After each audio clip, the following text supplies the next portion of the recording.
Good evening and welcome. Tonight I will be whispering to you two articles out of History magazine. They're very random and have nothing to do with each other, so I don't have a theme for tonight, so just go with it. The first article is about Babylon, law and life in the great city. And the second article I have for you tonight is, once I get to it, nope. Goodness, there we go. It's about Bad King John, England's reviled monarch. They're two random topics because they were requested by two of my channel members. This article was requested by Alessia. This article was requested by All the Happy Squirrels. Thank you for requesting these and allowing us to have some random history tonight from two very different time periods and places.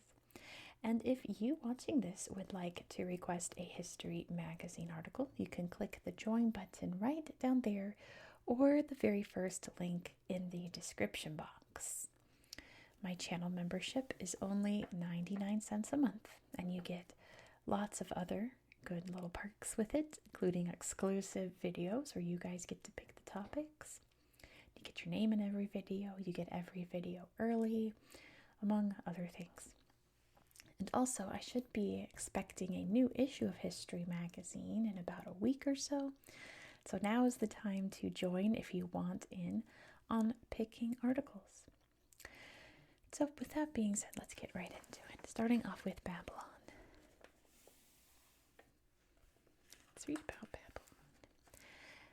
The city of Babylon, flanking the Euphrates River in lower Mesopotamia, reached the zenith of its early age during the reign of King Hammurabi.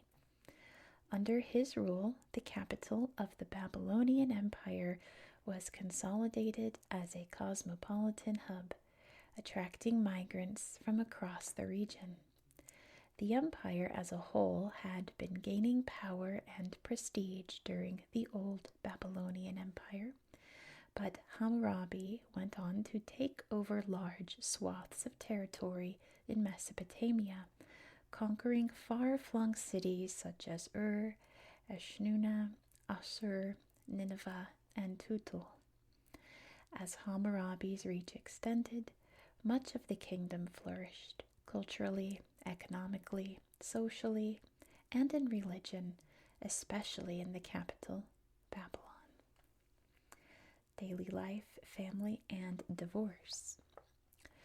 The thousands of cuneiform texts that survive from this time provide fascinating glimpses into the lives of Babylonians.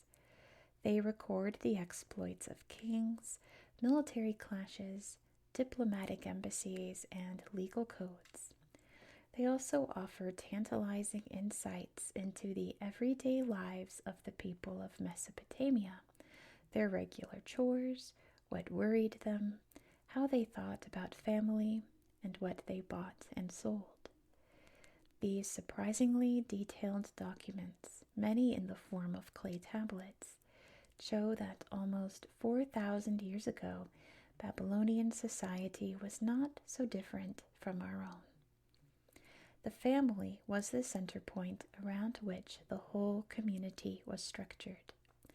The typical house where a Babylonian family lived had 2 or 3 rooms, sometimes more, which were built around an open courtyard. Some rooms must have been used as bedrooms, but there's evidence to suggest that others served as workshops or stores. The wealthiest homes had extra amenities such as bathrooms, rooms with metal security systems for guarding precious objects, and rooms that could serve as religious sanctuaries. Families in Babylon were generally based on a monogamous marriage. Polygamy was allowed by law, but only in specific situations. For example, if the first wife didn't produce a child, or in cases such as a merchant who resided in another town for a long time and contracted a second marriage there. Sometimes the marriage agreement, known as rikitsu in Akkadian, a word that also applied to other types of contracts, was made in writing, stipulating details such as the dowry the bride's family should offer. I think it's Akkadian, actually, my bad, Akkadian. In this society, marriage did not have to be forever and could be revoked through divorce. Engagements could also be broken off in the betrothal phase. Several Babylonian texts show how these breakups were carried out. In the language of the day, it was called cutting the hem. In one text from the 18th century BCE, a man called Ahamnirshi wants to dissolve his upcoming marriage. The text reads as follows. In the presence of these witnesses, they questioned Ahamnirshi. Is this woman still to be considered your wife? He declared, You can hang me on a peg, yea, dismember me. I will not stay married to her. Thus he said. They questioned his wife, and she answered, I still love my husband. Thus she answered. He, however, refused. He knotted up her hem and cut it off. Adoption and heirs. Having children was seen as the fundamental objective of marriage, and there were protocols if a couple could not have children for any reason. They were conscious that the womb played an essential role in reproduction. The Babylonian epic called Atrahasis, about the creation of humans and the Great Flood, includes the line, The womb was open and making babies. Medicinal texts have survived that show the Babylonians used certain herbs, amulets, or even magical arts to try to overcome sterility. Couples without biological children also had the possibility of adopting one, either as a baby, an older child, or a teenager. The phenomenon of adoption must have been relatively common, given the large number of texts on adoption that endured. By means of this act, a bond of legal filiation was created between adopter and adoptee, analogous to biological filiation. One text states that Yasirum and Amasuen have taken as their son a suckling baby called Ili Awili, the son of Ayartum, from Ayartum, his mother, and Irishtum, her husband.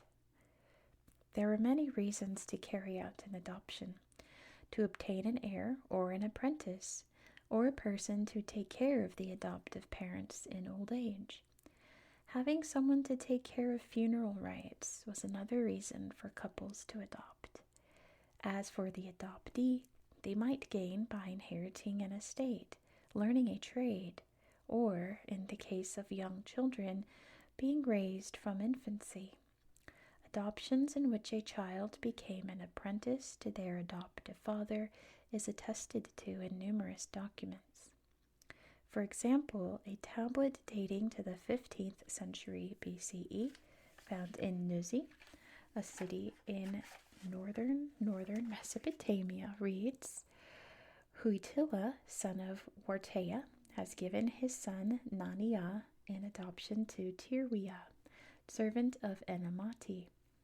Tirwia shall provide Nania with a wife and train him in the weaver's trade. If Tirwia fails to train Nania in the weaver's trade, Huitila may in such circumstances take back his son Nania. Artisans and merchants. It was normal in Babylon for young men to be trained in a trade at home, usually following in the footsteps of their father. There are dozens of certified cases of scribes, priests, and craftsmen who passed their profession down several generations. On other occasions, and by means of an apprenticeship contract, a recognized professional took on an apprentice in order to train them, as in the previous example where the weaver Tirwia took on Nania as both apprentice and adoptive son. The Babylonians valued craftsmanship. In the region of Sumer, in lower Mesopotamia, in southern Iraq, most of the craftsmen and merchants were linked to the institutions of the palace and the temple.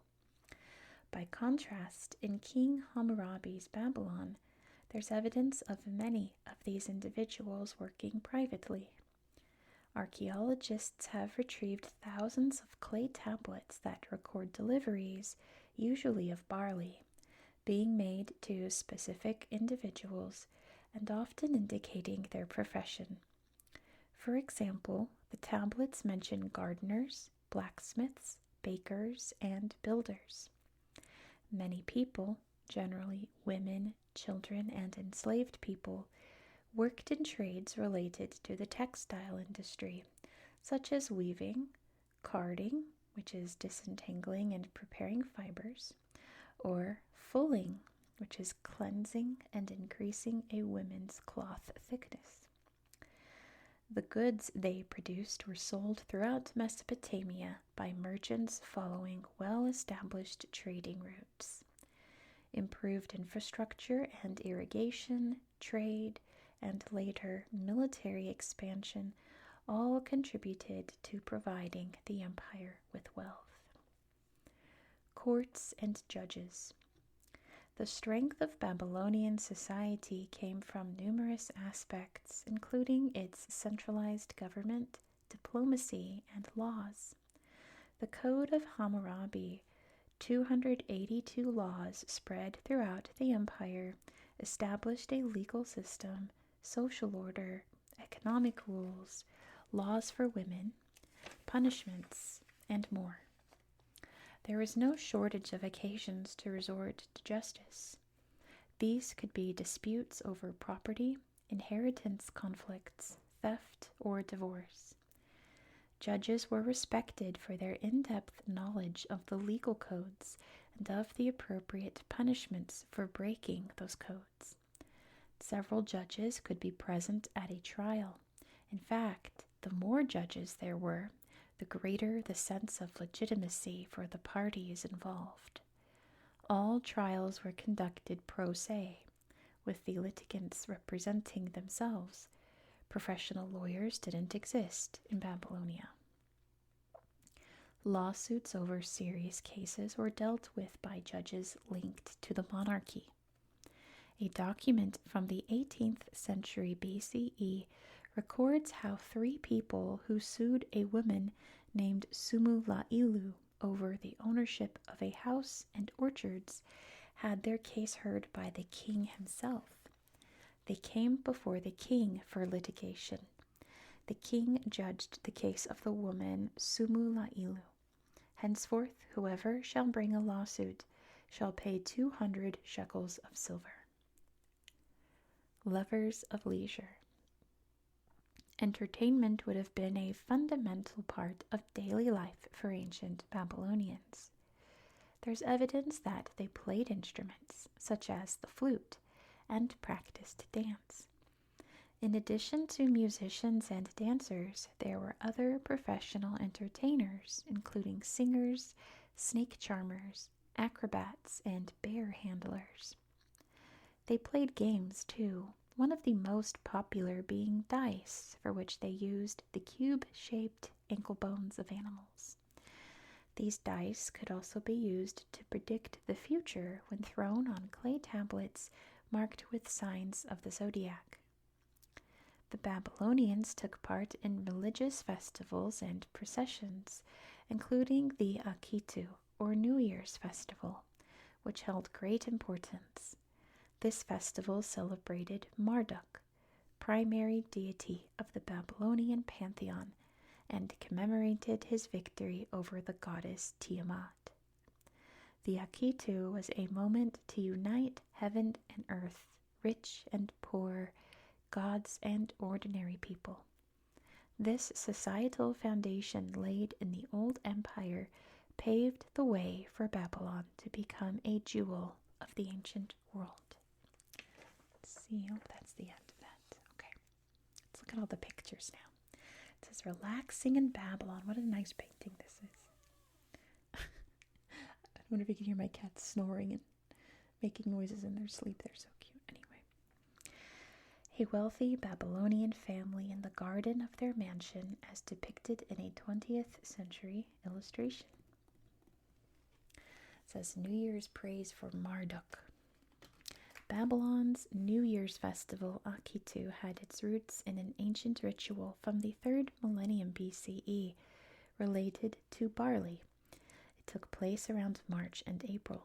A key moment came when the Enuma Elish creation epic was read aloud in the House of the New Year, situated north of Babylon. This ancient text tells how the god Marduk took the body of his enemy, the goddess Tiamat, and split it in two to create the heavens and the earth.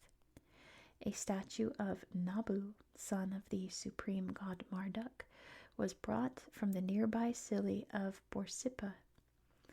Later, all the ritual statues were paraded before the joyous populace. The festival was observed in the region for over a millennium, until as late as the 3rd century CE. And this is a detail from an illustration of a relief at Nimrud depicting Marduk as a dragon. It says from the 9th century BCE and is located in the Louvre in Paris. Look at this. Very fierce. Offerings. It says you can see the cuneiform here writing. This engraved tablet from Babylon shows gods and people making offerings. It's from the 18th century BCE. This is also in the Louvre. We'll skip this box because this is usually a no-no word on YouTube and I don't want to say it multiple times and get this video flagged. So sorry about that.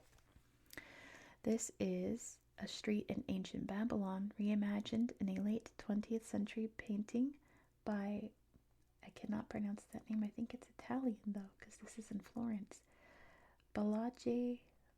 It's not Italian. I don't know how to pronounce that name. I'm so sorry. Look at this artwork here. Royal Justice. Look at the king. A supplicant pleads before King Hammurabi of Babylon, who sits enthroned. This 20th century illustration is by Robert Thom, I'm not sure. And then here is Hammurabi also. The rule of righteousness. The Code of Hammurabi, inscribed on a stela originally placed in the Temple of Marduk in Babylon in the 18th century BCE, is the most iconic legal compendium from Mesopotamia. In the prologue, the king justifies his role as lawmaker. When Amu and Bel assigned to Marduk dominion over earthly man and made him great, they called Babylon by his illustrious name, made it great on earth, and founded an everlasting kingdom in it, whose foundations are laid so solidly as those of heaven and earth. Then Anu and Bel called by name me, Hammurabi, to bring about the rule of righteousness in the land, to destroy the wicked and the evildoers, so that the strong should not harm the weak. It says this stela, inscribed with 282 laws, contains the legal code promulgated by Hammurabi, king of Babylon. The relief above the text depicts Hammurabi standing, that's Hammurabi, not this, before the god of justice, Shamash. This is Shamash. And this is in the Louvre also, and I know that because I've seen it in the Louvre. I've told my story about me and Hammurabi many times, but it was really cool to see this in person. I'm sure I've seen all the other little things they've mentioned in this too, but I very clearly remember seeing Hammurabi's coat. That was like amazing to me to see that. Seal of the Gods. This seal was made around the time of Hammurabi of Babylon's reign in the 2nd millennium BCE. Look at this over here. Prayer for the King, made in the 18th century BCE. This copper statuette of a praying figure is dedicated to the god Amuru. An inscription pleads for the protection of Hammurabi, king of Babylon. And then this depiction here looks like the big ziggurat right there. It says Mighty Babylon.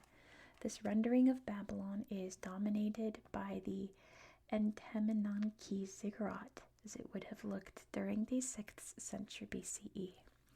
Believed by some to be the Tower of Babel described in the Bible, the ziggurat had been rebuilt many times over the centuries.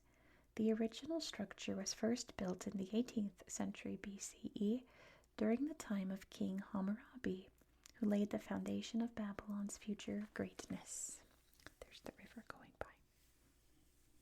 Look at this wall of buildings here. Well, I mean, there's a wall, but all the towers, all the big buildings around it. It's pretty neat. Moving on to a completely different story, we're going to read about King John. Bad King John of England. John the First, known as John Lackland, has been depicted as the most villainous king in the history of England. I don't know, Richard III is kind of up there too, but it's a debate. It's definitely between those two.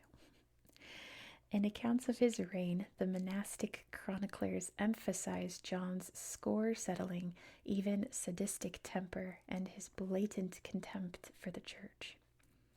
Any positive qualities he may have had as a king have been obscured. The figure of King John also contrasts sharply with that of his brother Richard the Lionheart, the quintessential English hero. Richard has gone down in history as one of the most glorious kings of England, even though he spent only 6 months of his reign in the country. John, on the other hand, is often labeled as Bad King John, and no subsequent English king would bear his name. That's true. That's a thing. The royal family. There's no Johns because he was that bad. John's reputation for cruelty was cemented by Sir Walter Scott's historical novel Ivanhoe, which recounts how John takes advantage of Richard's imprisonment in Germany to usurp power. The negative image of John is closely related to the dynasty he belonged to, the Plantagenets. This was a lineage of the French feudal aristocracy that dominated the county of Anjou. Their moniker was derived from the sprigs of yellow broom, or planta genista in Latin, that their knights wore when going into battle. John's grandfather, Geoffrey, Count of Anjou, married Matilda, heir of Henry I of England and granddaughter of William I, the Norman knight who'd conquered England in 1066. In 1154, after a long succession conflict, the son of Geoffrey and Matilda, also called Henry, was crowned Henry II of England. Anglo-French Empire. As well as being King of England, Henry II also received the dominion of Normandy through his mother. From his father, he inherited the region of Anjou. This inheritance gave Henry II control of northwestern France, and these vast estates were increased further when Henry married Eleanor of Aquitaine, heir to an extensive domain in central and southern France. This collection of territories, which included much of Wales, Ireland, and later Scotland, constituted the so-called Plantagenet Empire. The fact that Henry and Eleanor controlled such extensive dominions stirred the greed of many, not least their own children. When John, the youngest son, was born, his father had already distributed the titles among his 3 surviving older sons, Henry, Richard, and Geoffrey. For this reason, the king gave John the title John Santerre. Jean Santerre. The Norman French was translated into English as John Lackland. Yeah, it means like without land, so that's a good translation, I think. The mocking nickname and rivalry with his siblings might seem a plausible reason for John to want to claw back some territory and compensate for this unequal treatment from his father. But the truth is that Henry II had no intention of marginalizing his youngest son. In fact, John soon became the king's favorite, and Henry II spent a lot of time with John in his infancy. After trying in vain to educate John for an ecclesiastical career at Westminster Abbey, Henry planned to secure extensive lands for him by negotiating a future marriage to the daughter of the powerful Count of Maurienne, who ruled a swath of what is today eastern France around the city of Grenoble. But this prompted dissent from John's older brothers. Later, Henry II made the Anglo-Norman Welsh barons who held his dominions in Ireland pay tribute to John for their fiefs, or feudal land. However, John had to return to England after only 6 months in Ireland, having sparked multiple conflicts with leaders there. He was already getting a reputation for being an irresponsible and capricious politician. A contemporary chronicler, the monk Gerald of Wales, portrayed Prince John at the age of 19. Caught in the toils, ensnared by the temptations of unstable and dissolute youth, he was as wax to receive impressions of evil, but hardened against those who would have warned him of its danger, compliant to the fancy of the moment, more given to luxurious ease than to warlike exercises, to enjoyment than to endurance, to vanity than to virtue. The disloyal prince. Another trait that characterized John from a young age was his lack of loyalty. Henry II experienced this in a bitter episode at the end of his life in 1189. Bedbound after a serious jousting accident, King Henry had ordered his faithful adviser William Marshal to prepare a list of traitors who were plotting against him. But when William began to read the list, Henry saw that the first name was that of his own son John.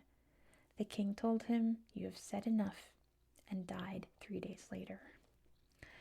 Richard ascended to the throne, and John, despite the bitter disputes he'd had with his brother in the past, went immediately to see him to confirm his inheritance. Richard the Lionheart, now King Richard I, received John cordially in Normandy and showed his characteristic generosity. Far from leaving his brother lacking land, Richard immediately granted John all the territories their father had wished him to receive, including the earldom of Nottingham and incomes raised on Sherwood Forest, home of legendary Robin Hood. Richard also conferred on him the important title of Count of Mortain. When John married his cousin Isabella of Gloucester later that year, he gained the title of Marcher Lord, and with it control over land on the Welsh border, or the Marches.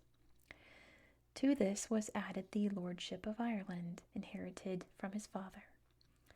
Less than a year after acceding to the throne, King Richard was among the leaders of the Third Crusade who marched to the Holy Land with the aim of liberating Jerusalem from the control of Saladin, the Muslim Sultan of Egypt, Syria, and much of the Near East. That was a really long sentence. Aware of his younger brother John's ambition and lack of scruples, Richard left the government of England in the hands of Chancellor William Longchamp. But John immediately began to plot against Longchamp and succeeded in getting him removed. Meanwhile, John was also traveling the country, making his presence felt and implying that Richard would never return. It is also said that John made a deal with the King of France, Philip II. Upon the king's return from the crusade, he'd fought with Richard the Lionheart. Eleanor in France at this point tried to rein in her son John, fearing that, with his malleable character, the young man might listen to the advice of the French and plot the ruin of his brother.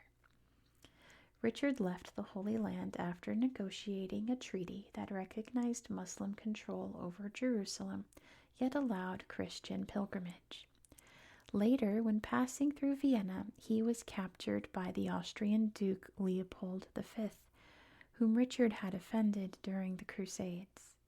Leopold handed Richard over to the Holy Roman Emperor. A huge ransom was demanded for Richard's release. John took advantage of his brother's captivity to try to take full control of England, but his efforts failed. The lion heart inspired loyalty even in his absence. After the ransom was paid, Richard was finally released and back in England. Initially, Richard stripped his brother of his lands, but a year later they were reconciled. Just a few years after that, in 1199, Richard died unexpectedly from gangrene in a wound suffered during the siege of a French castle. On his deathbed, at the urging of his mother Eleanor, Richard forgave John's treacheries and named him his successor. Many people, however, believed that Arthur of Brittany, son of John's older deceased brother Geoffrey, had a more legitimate claim to the throne, although he was only 12 years old. The supposedly impulsive and vindictive character of King John contrasted with the cordial generosity of his brother and predecessor, the Lionheart. Being seen as bad was a fatal trait in a world where monarchs needed to forge alliances and maintain loyalties.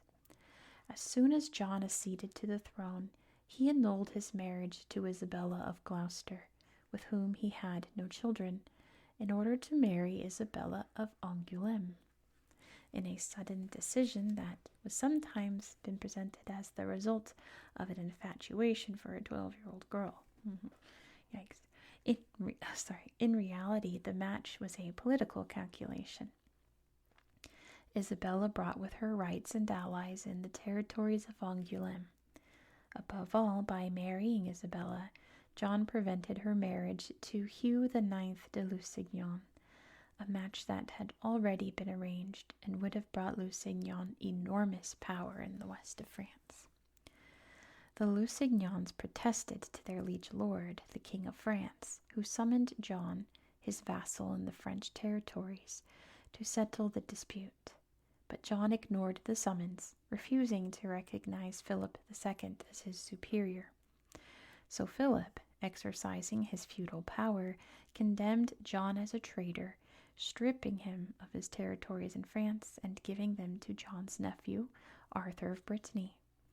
Open warfare between Philip and John followed for the lands John held on the continent. State crime.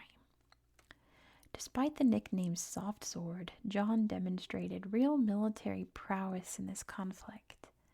The troops of the Lusignan dynasty invaded Poitou and laid siege to the castle in Mirabeau, where Eleanor of Aquitaine was staying. Upon learning of this, John ran with his army almost 80 miles in 2 days, broke the siege, and took more than 200 prisoners. Among them was his nephew, Arthur of Brittany. John knew that Arthur was seen by many as the rightful heir not only to the French Plantagenet lands, but also to the English crown. Arthur was removed to a prison in Rouen, and the unfortunate 16-year-old prince was never heard from again. Some said that John, drunk in a fit of rage, killed him with his own hands. According to others, John commissioned William de Braouse, a nobleman who had specialized in shady tasks, to do the deed. Sorry, my chair's squeaky. Ooh, been sitting for a while, my bad. To do the deed. Arthur's older sister was imprisoned for life in Bristol Castle. This was not John's only demonstration of his ruthless and cruel character. He also had a score of the prisoners from Mirabeau transported to Corfe Castle in southern England, with a letter to the governor there ordering him to starve them to death. My goodness. The order was followed. This setback did not, however, prevent the French, who had far superior military resources, from conquering Normandy in 1204 and 2 years later conquering Anjou, Maine, and parts of Poitou. the Plantagenet Empire was breaking up. After those territorial losses, John moved his main residence to England, something he probably did willingly. John was the first king since the Norman conquest to speak English well. Determined to take his revenge on France, John reformed the administration, increased taxes, and launched an inquiry into the feudal titles of knights. This provoked resentment among the nobility, but John paid them no heed. A chilling example of how John treated his barons is shown in what happened to William de Braose, who had been a favorite of John's for years. In 1206, William fell into disgrace, supposedly for not having handed over some money he'd collected from his fiefs to the king. William fled first to Ireland, while John confiscated his estates. He then took refuge in Wales, where he helped Prince Llewellyn the Great rise up against John. William eventually escaped to France, but John tracked down his wife and son and locked them in the dungeons of the Castle of Windsor and Corfe, where he starved them to death. That was his thing, apparently. It was said that William's wife Maud devoured the corpse of her son before dying herself. My gosh. All against John. As if this were not enough, John's decision in 1207 to reject the appointment of Stephen Langton as Archbishop of Canterbury set the king on a collision course with the papacy. For 6 years, England was placed under papal interdicts, which meant that no church services could be held in any church in the country. John took advantage of this situation to fill his coffers with the rents from the vacant ecclesiastical offices. But the papacy's excommunication of John in 1209 laid the king open to being deposed by his enemies. In 1211, the leading barons of the country organized a plot to kill John during a campaign against the Welsh rebels. Their attempt failed. John tried to wriggle out of this situation by engineering a reconciliation with the church. He declared the Kingdom of England a vassal of the papacy and committed to paying it a large sum of money every year. In return, he hoped the Pope would become an ally in his struggle against the barons and against the King of France. But events did not play out as he had hoped. In France, John suffered a definitive defeat against Philip II at the Battle of Bouvines, not sure. On his return to England, many nobles rallied against him, marched on London, and finally forced him to sign the landmark charter known as the Magna Carta. Through this document, King John put to rest various grievances that the nobility, the church, and other sections of the population had against him. One key demand of the Magna Carta was that his subjects would be judged by courts and not by the arbitrary will of the monarch. Should a monarch violate the terms of the charter, there was provision for a committee of barons to condemn them as a tyrant and depose them. I guess my link tonight is lists of laws, the Code of Hammurabi and the Magna Carta. There's always a connection. John repudiated this charter as soon as he'd managed to regain the support of the Pope. He died of dysentery soon after, in the middle of a war against his barons, who were trying to impose a French prince as the new king. John was succeeded by his son Henry III, aged 9. The unwavering loyalty of a few barons, in particular royal advisor William Marshal, saved the throne of Henry III and the legacy of the Magna Carta. The former king, on the other hand, remained fixed in English collective memory as Bad King John, the odious tyrant immortalized by Sir Walter Scott. And Robin Hood, there's also that. Let's see, there's one more page about him, the Black Legend of King John, and then that's the end. Let's see this. The extremely negative depiction of John was propelled by the chroniclers who wrote about his reign a few years after his death. Most of them were monks, and their works reflected their resentment the church felt for the abuses committed by the king against the clergy. The first chroniclers to write about the reign of John did not suggest his misdeeds were especially unusual. The Barnwell Chronicle, written anonymously in the 1220s, portrays John as an unlucky prince who had lost many territories, although it does censure the late king for stealing from the English at the expense of his foreign allies. Among the first depictions of John as a notably malign ruler appear in the chronicle of the Benedictine monk Roger of Wendover, written around 1230, which recounts John sleeping with the wives of his barons, taking the Lord's name in vain, swearing by God's teeth and by God's feet, and forcing an archdeacon to wear a robe of lead until he died. Man, John was... okay. This final accusation is known to be false, since the archdeacon in question, Geoffrey of Norwich, was still alive in 1225. 2 decades later, a younger colleague of Wendover added more lurid claims about John's reign. Matthew Paris, a Benedictine monk and chronicler from St. Albans, suggested that John sent a delegation to the Almohad Caliph Muhammad al-Nasir in North Africa, offering to convert to Islam and turn England into a tributary of the Caliph. The most serious accusation against John was that of having killed his nephew Arthur of Brittany. Many historians believe the king did indeed have Arthur killed. The boy had a strong claim to the throne and could have been the focus of a revolt by the barons. Kings purging their dynastic rivals was not exceptional at the time. The mystery around the prince's disappearance, however, gave rise to gruesome stories. One suggests that John ordered a servant to blind and castrate the prince, another that John himself murdered the prince in his cell while seized by alcohol and a fit of rage. Neither story has any historical foundation, but both have contributed to the malicious reputation of the monarch, amplified by Shakespeare's play, King John. Look at the painting here, Prince Arthur and Hubert by William Frederick Yames. This is at the Manchester Art Gallery in Manchester, England. Arthur, will you put out mine eyes? Hubert, I have sworn to do it, and with hot irons must I burn them out. Your uncle must not know, but you are dead. My goodness. Let's read about Shakespeare, the bard in the life of John.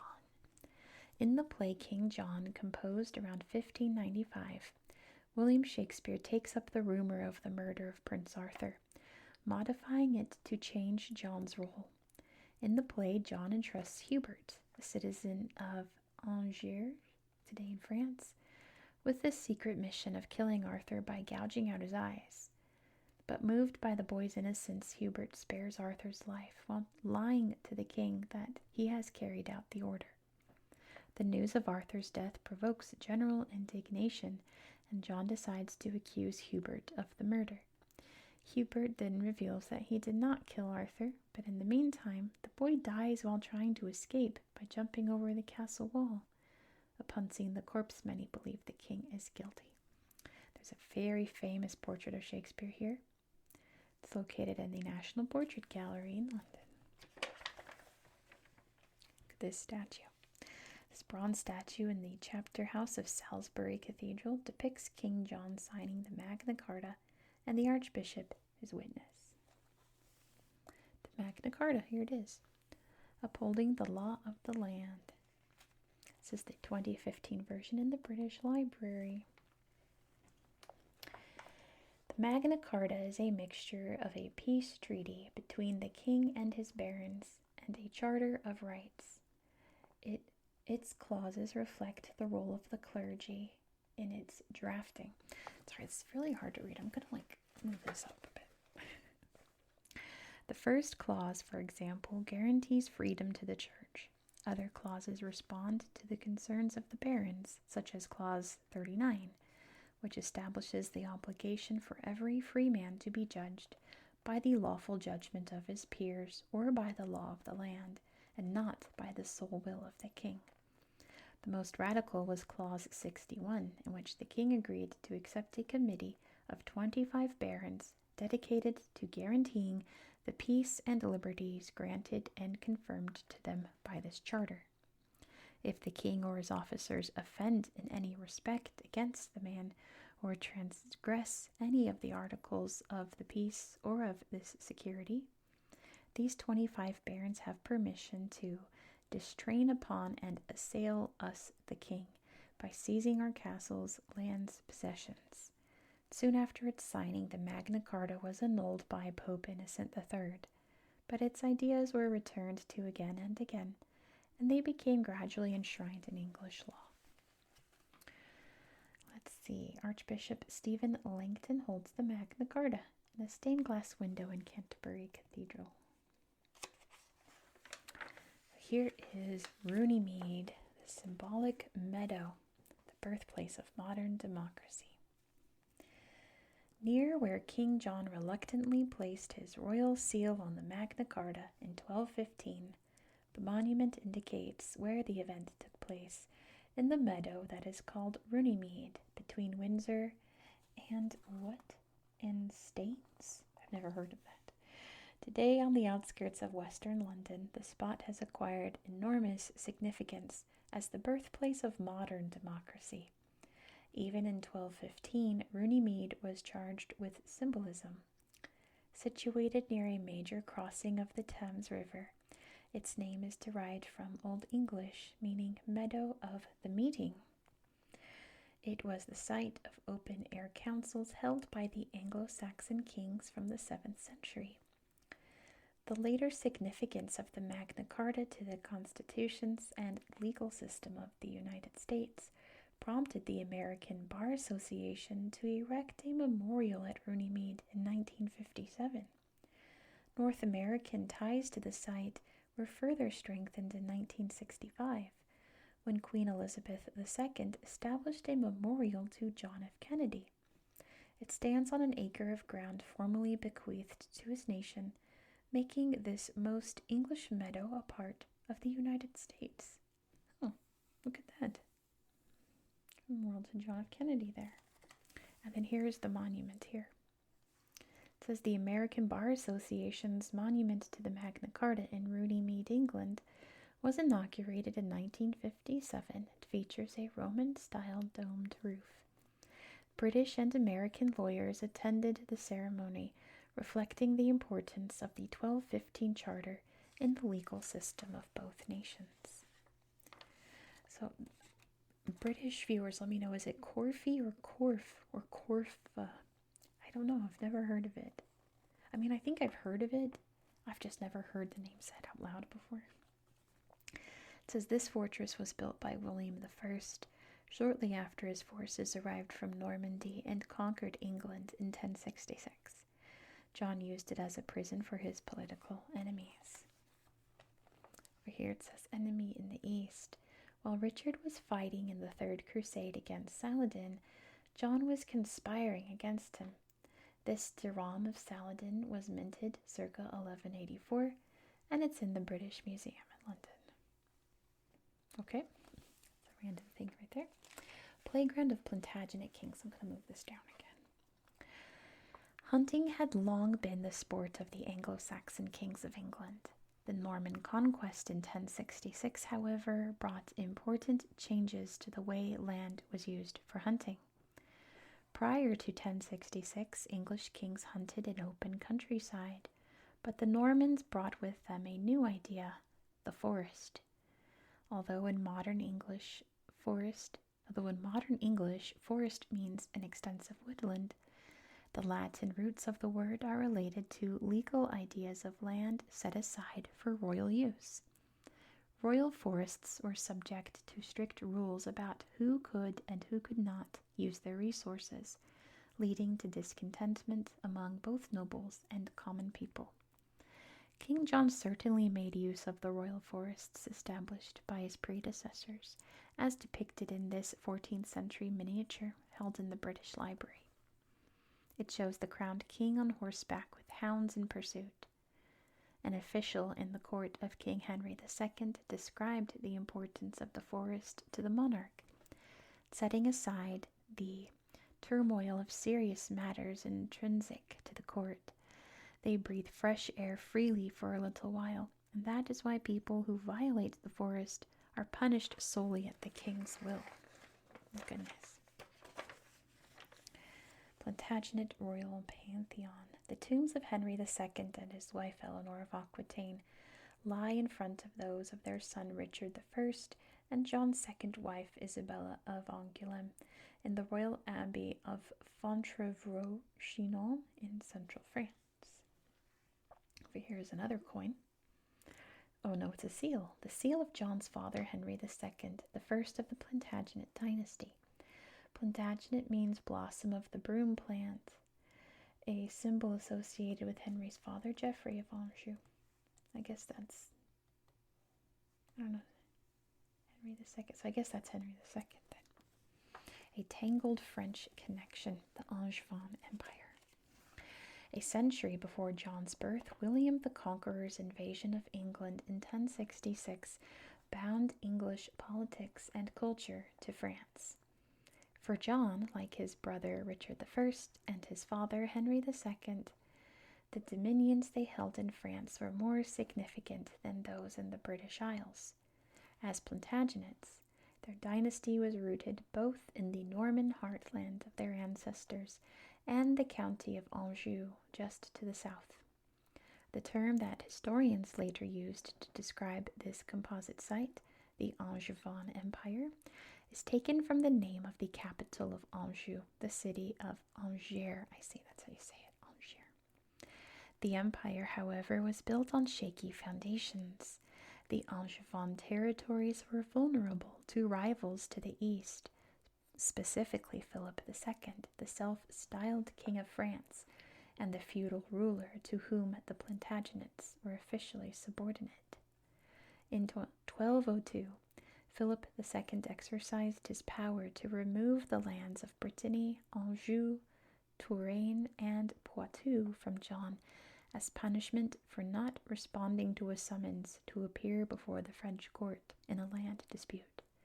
John's vain attempts to avenge this humiliation led to costly feudal wars, fueling his unpopularity at home.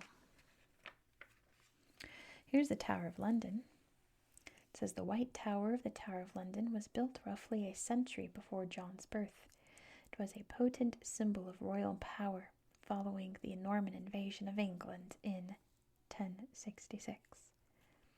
It's a little miniature of the Battle of Bouvines, not sure. That's in the Bibliothèque de France. Here's the family tree, Plantagenets. So we have Empress Matilda, daughter of Henry I, married to Geoffrey V of Anjou. They had Henry II. He's married to Eleanor of Aquitaine. And they have William, looks like he died when he was 3 years old. Henry, the young king. Richard I, Geoffrey, and John. So Richard I married Berengaria of Navarre and died before having any kids. Geoffrey's married Constance of Brittany, and there's Arthur. John married Isabella of Angoulême and had Henry III, who married Eleanor of Provence. But he's also married to Matilda, Eleanor, and Joan. 4 marriages, my goodness. There's a really good movie called The Lion in Winter. That's like the family dynamic. It's a really good movie. The Plantagenets. King Henry II, who's right here, followed by his wife Eleanor of Aquitaine, also crowned. Oh, that's Eleanor. And some of their children, perhaps including the future King John, in a fresco from Saint Radegonde Chapel in Chinon, France. An illustration of John's royal seal is seen here. There it is. Well, interesting. Those were some neat articles. But yeah, that's it for tonight, I suppose. Thank you so much for watching. If you enjoyed this video, please give it a like and let me know your thoughts down below. And please consider subscribing because I have a lot of videos like this. I do these all the time. And if you'd like to request an article, you can click the join button or the first link in the description box. I hope that you found this video to be relaxing and educational, and I hope that you have a good night.